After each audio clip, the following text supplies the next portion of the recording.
और जितने पर भी क्वेरीज हैं, उम्मीद है कि इस वीडियो को देखने के बाद आप सभी की वो क्वेरीज क्लियर हो जाएंगी। इसलिए मैं आपसे चाहूंगा कि आप इस वीडियो को शुरुआत से लेकर के अंत तक देखें। इसके बाद भी अगर कोई आपका डाउट रह जाता है, कोई आपकी क्वेरी रह जाती है, तो आप हमें कमेंट सेक्शन में अपने वैल्यूएबल कमेंट्स दें। हम आपके डाउट्स को सॉल्व करने की पूरी कोशिश करेंगे।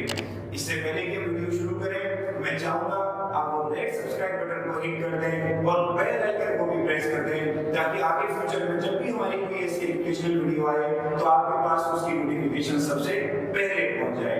तो चलिए शुरू करते हैं।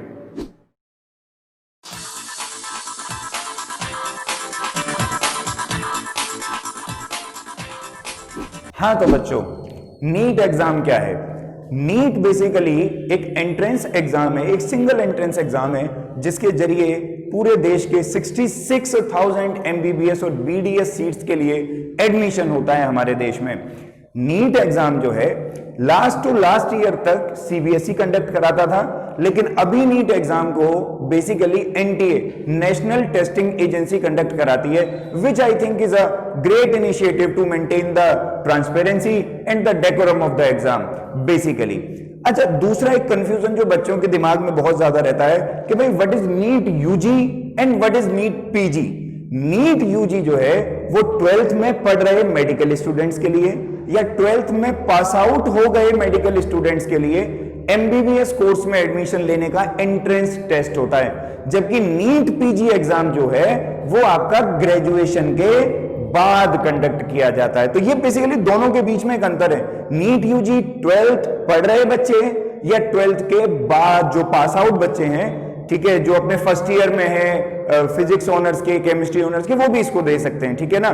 तो ये अंतर है नीट यूजी में और नीट पीजी में। तो चलिए अब जरा बात कर लेते हैं एलिजिबिलिटी क्राइटेरिया की। हाँ तो बच्चों, अब एलिजिबिलिटी क्राइटेरिया की हम लोग बात करें तो सबसे पहले 2-3 चीजें बहुत जरूरी हैं हम लोगों को समझने के लिए। नीट का एग्जाम मैंडेटरी है इंडियन मेडिकल यूनिवर्सिटीज में एडमिशन लेने के लिए, चाहे वो जो कोई भी हो। अगर कोई भी इंडियन मेडिकल यूनिवर्सिटीज में एडमिशन लेना चाहता है तो उसके लिए नीट का एग्जाम देना बिल्कुल मैंडेटरी है। बात आती है किस तरीके से आप एग्जाम के लिए एलिजिबल होते हैं। आप बेसिकली 12th क्लास में पढ़ रहे हो, either you are appearing for class 12th और you have appeared for class 12th, you are eligible to fill the forms for NEET. आप नीट के लिए अप्लाई कर सकते हो। हाँ, आपका एडमिशन तभी कंफर्म माना जाएगा जब आप 12th क्लास में पास हो जाएंगे। रही बात सब्जेक्ट्स की, ओनली साइंस स्टूडेंट और साइंस में भी फिजिक्स, केमिस्ट्री एंड बायोलॉजी आपकी कंपलसरी है। मैथ आपका एक ऐसा सब्जेक्ट है जो कंपलसरी नहीं है नीट का एग्जाम देने के लिए। तो पहली बात तो ये, मतलब एकदम क्लियर रखें इस बात को कि अगर आप 12वीं क्लास में पढ़ रहे हो तो भी आप नीट का एग्जाम दे सकते हो, लेकिन आपका कैंडिडेचर फिक्स तभी माना जाएगा जब आप 12th क्लास में अपीयर हो जाओगे, पहली बात। दूसरी बात, अगर आप यूनिवर्सिटी में हैं, किसी इंडियन यूनिवर्सिटी में है जो यूजीसी रिकॉग्नाइज्ड यूनिवर्सिटी है, आप वहां से बीएससी कर रहे हो with physics, chemistry and biology, आप उसके फर्स्ट ईयर में हो सपोज, तो भी आप इस एग्जाम को जो है बेसिकली दे सकते हो, ठीक है। पहला एलिजिबिलिटी क्राइटेरिया। दूसरा, एज लिमिट की अगर हम लोग बात करें तो कि भाई एज लिमिट क्या है, तो जो जनरल कैंडिडेट्स हैं उनके लिए जो एज लिमिट होती है वो 17 से 25 ईयर्स तक होती है। एससी, एसटी, ओबीसी और पीडब्ल्यूडी के लिए जो एज लिमिट है वो 17 से 30 साल तक की होती है। तो इसमें बेसिकली 5 ईयर का रिलैक्सेशन क्राइटेरिया है। जो एससी, एसटी, जो इकोनॉमिकली वीकर सेक्शंस हैं उनके लिए ये 5 साल का एलिजिबिलिटी क्राइटेरिया में एज का एक रिलैक्सेशन दिया गया, पहली बात। अच्छा, दूसरी बात, भाई नीट एग्जाम पर ऑल इंडिया रिजर्वेशन पॉलिसी क्या लगती है। ऑल इंडिया कोटा सीट्स इस तरीके से लगती हैं, foreign nationals, overseas citizen of India, OCI, NRI और person of Indian origin, POI, इन सभी को 15% ऑल इंडिया सीट्स के अंदर जो है रिजर्वेशन दी जाती है। हाँ, जम्मू और कश्मीर के जो नेशनल्स हैं उनको ये 15% जो रिलैक्सेशन है वो नहीं दी जाती है। और इसमें एक बात याद रखें, उम्र के बारे में, एज के बारे में आपको कोई कंफ्यूजन नहीं होनी चाहिए। एनटीए ने बिल्कुल क्लियर किया हुआ है, 17 to 25 for general, 17 to 30 for SC, ST, OBC, ठीक है। तो ये हमारी बेसिकली एलिजिबिलिटी क्राइटेरिया है। अब एक सबसे इंपॉर्टेंट बात, बहुत सारे बच्चे पूछते हैं सर कितने अटेम्प्ट दे सकते हैं हम एग्जाम में। तो देखो नंबर ऑफ अटेम्प्ट्स अनलिमिटेड है जब तक कि आपकी एज लिमिट पार नहीं हो जाती, ठीक है। तो 17 से 25 जो जनरल का बच्चा वो कितने ही अटेम्प्ट दे सकता है, up to 25 years of age. Number of attempts पे कोई लिमिटेशन नहीं है, ठीक है बच्चों। चलिए बच्चों, now let us talk about the exam pattern जो बेसिकली हमें नीट के एग्जाम में देखने को मिलता है। टोटल 3 सब्जेक्ट से क्वेश्चन पूछे जाते हैं नीट के अंदर। पहला फिजिक्स से, दूसरा केमिस्ट्री से, तीसरा बायोलॉजी से। बायोलॉजी को 2 पार्ट में डिवाइड करके रखते हैं, बॉटनी और जूलॉजी में, ठीक है। 45 क्वेश्चंस फिजिक्स के, 45 क्वेश्चंस केमिस्ट्री के और 90 क्वेश्चंस आपको बायोलॉजी से आएंगे।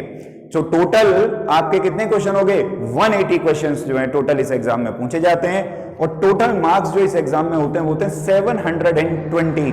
मतलब कहने का ये है कि हर करेक्ट क्वेश्चन के लिए आपको 4 नंबर मिलेंगे और हर इनकरेक्ट क्वेश्चन के लिए आपका 1 नंबर डिडक्ट किया जाएगा। एग्जाम अटेम्प्ट करते टाइम आप इस बात का बेहद ध्यान रखें कि इसमें नेगेटिव मार्किंग है। सारे क्वेश्चन मल्टीपल चॉइस क्वेश्चंस होते हैं जिनमें सिंगल ऑप्शन करेक्ट होता है। सिंगल ऑप्शन करेक्ट मतलब इसमें मल्टीपल ऑप्शन करेक्ट नहीं होते, सिंगल ऑप्शन करेक्ट होता है। सारे क्वेश्चन एमसीक्यू होते हैं। दूसरा, ये जो एग्जाम होता है ये pen and paper based exam होता है। It is unlike JEE. JEE में ऑनलाइन एग्जाम भी हो जाता है, लेकिन ये जो एग्जाम है बेसिकली ये pen and paper based exam होता है।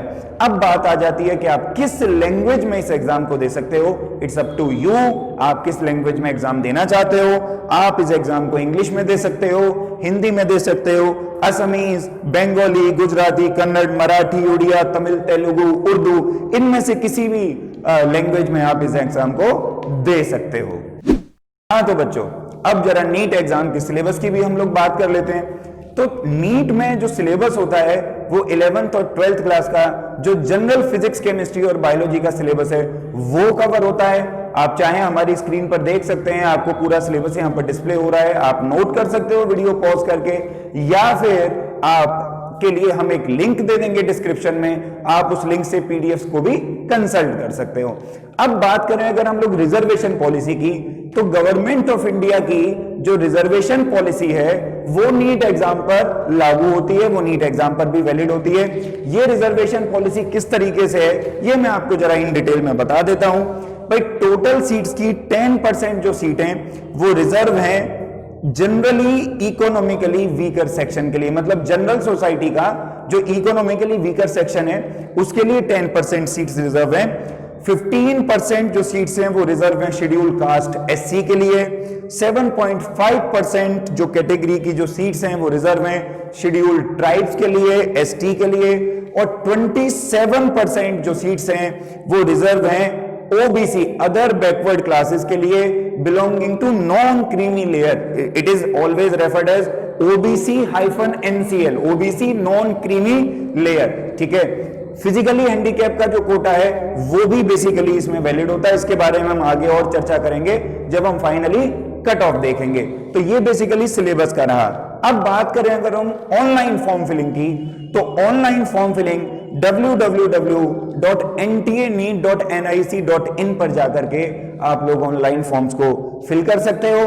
ऑनलाइन फॉर्म को फिल करने की जो फीस रहती है जनरल कैटेगरी के लिए 1500 रुपीज, मैं दोबारा से बोल रहा हूं, जनरल कैटेगरी के लिए 1500 rupees, general EWS, general economically weaker section या ओबीसी नॉन क्रीमी लेयर के लिए 1400 रुपीज, एससी, एसटी, पीडब्ल्यू और ट्रांसजेंडर के लिए 800 रुपीज इसकी बेसिकली फीस होती है। तो इस तरीके से आपकी फीस है। बहुत सारे बच्चे पूछते रहते हैं कि सर फॉर्म्स कब निकलते हैं, किस डेट को निकलते हैं। जैसा कि आप लोगों ने इस साल देखा होगा कोविड की वजह से फॉर्म्स रिलीज होने की डेट में बहुत ज्यादा ऊपर नीचे, बहुत ज्यादा उछाल गड़बड़ हो गया था। लेकिन जनरली अगर हम लोग बात करें तो टिल द मंथ ऑफ सितंबर अक्टूबर तक जनरली ये फॉर्म रिलीज हो जाते हैं और उसके बाद उसी के अकॉर्डिंगली एडमिट कार्ड्स इश्यू होने का प्रोसेस सब स्टार्ट हो जाता है। तो जनरली आप देखते रहें सितंबर अक्टूबर के आसपास मोस्टली जो नीट के फॉर्म्स हैं वो हमारे रिलीज हो जाते हैं।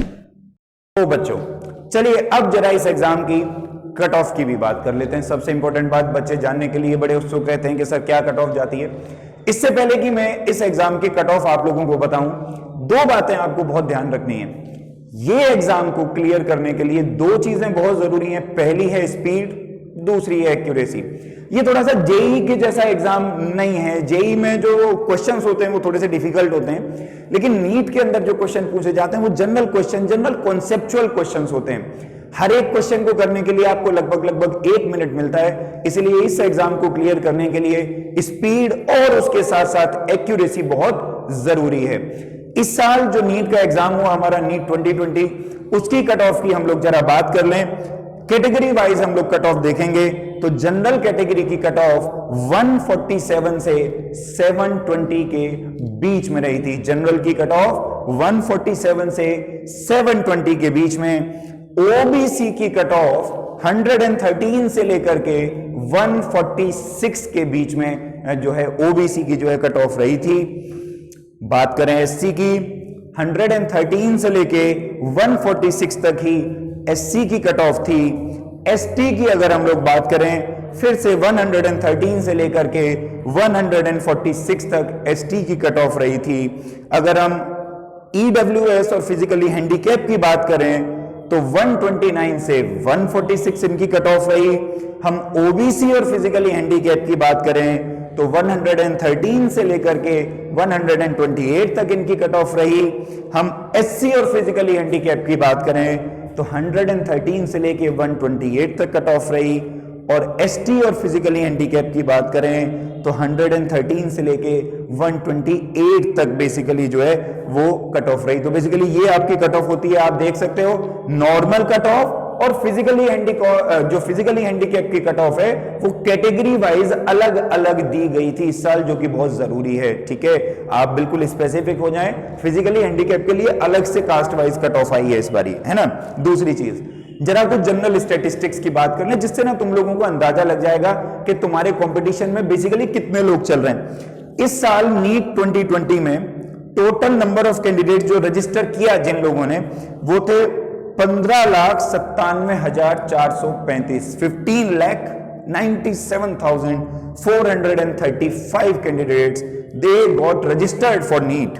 कितने लोग प्रेजेंट हुए थे एग्जाम में? 13,66,945 13,66,945 कैंडिडेट्स। कितने लोग क्वालिफाई किए? नंबर ऑफ कैंडिडेट्स क्वालिफाइड जो क्वालिफाई हुए वो थे 7,71,500 7,71,500 कैंडिडेट्स क्वालिफाई कर गए।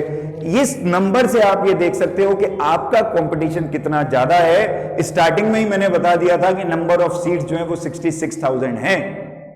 कितने सारे लोगों ने ये एग्जाम दिया। इसी वजह से देखो, क्योंकि एग्जाम देने वाले लोग बहुत ज्यादा हैं, इसी वजह से नीट एक बहुत मुश्किल एग्जाम हो जाता है, क्योंकि आपका कंपटीशन बहुत ही ज्यादा है। हाँ तो बच्चों, इसी के साथ ही अब हम अपनी इस वीडियो के अंत में, इस वीडियो के एंड में आ चुके हैं। मुझे उम्मीद है कि आपके जितने पर भी डाउट्स होंगे नीट यूजी एग्जाम को लेकर के वो डाउट्स अब क्लियर हो गए होंगे। जैसा कि मैं देख पाया हूं कि जस्ट अभी अभी नीट 2020 का रिजल्ट जो है वो आउट हुआ है और बहुत सारे बच्चों ने एक्सेप्शनली बहुत ज़्यादा अच्छा स्कोर किया है। तो I congratulate all those students and all my students for the exceptional performance in NEET examination. अच्छा, साथ के साथ ही हम लोग जल्दी ही जो टॉप के कॉलेजेस हैं उनको लेकर के भी एक वीडियो आने वाले हैं, ताकि आपको ये पता लग पाए कि आपको किस कॉलेज में एडमिशन लेना है। और उन सभी बच्चों के लिए जिनका नीट 2020 क्वालिफाई नहीं हुआ, वो लोग दिल छोटा ना करें, दोबारा से प्रिपरेशन करें। उन बच्चों के लिए भी हम लोग नीट 2020 का जो क्वेश्चन पेपर था उसका कंप्लीट एनालिसिस और सॉल्यूशन वीडियो आप लोगों के लिए अपलोड करेंगे इसी चैनल पर। ठीक है बच्चों, तो basically that brings an end to our this video. I hope that all your doubts, all your queries will now be cleared basically. If you find this video helpful, if you find this video useful, do hit that like button and subscribe to our channel to see all the upcoming content basically. So thank you, stay tuned, best of luck.